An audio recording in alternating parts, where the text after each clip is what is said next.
While I want to encourage you to start your business, put in the right effort and the right energy in running your business so that you can understand how the whole thing works.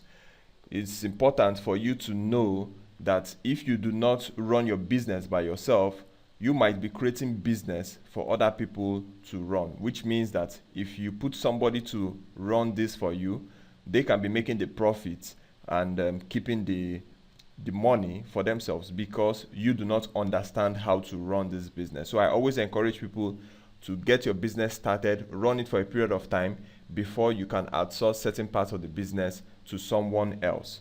We've had experience where we put someone to run our business for us and the person actually hijacked the product, hijacked the intelligence of the company because we were not paying attention to it.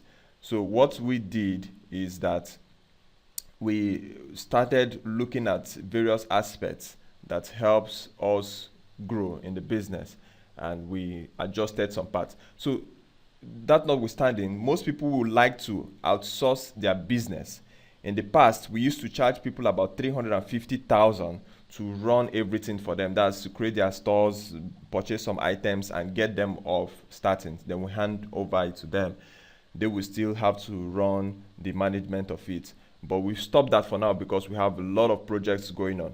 So what people do is this. What I encourage is once you have started your business and you understand the process, you could talk to somebody in your church, somebody in your mosque, somebody around. There is always a secondary school leaver that can do all these tasks for you. He comes in, prints out these orders on Jumia, Konga, and delivers to Jumia drop-off center or Konga drop-off center, or take the item to ship to a GG customer. So they will do the hard task, those tasks that may not be easy for you to do, the run around, they will do that for you. Your own job is just to monitor what they are doing. So you pay as little as 10,000, 15,000, about that range, to somebody who just finished school, secondary school, who has nothing doing, or somebody who has nothing to do. So you just encourage him like that. So you handle other things that are of higher interest to you, probably your kids, probably other businesses that you are building. So you don't need to put in so much energy. So that's what outsourcing is. That's how you outsource some aspects of your business.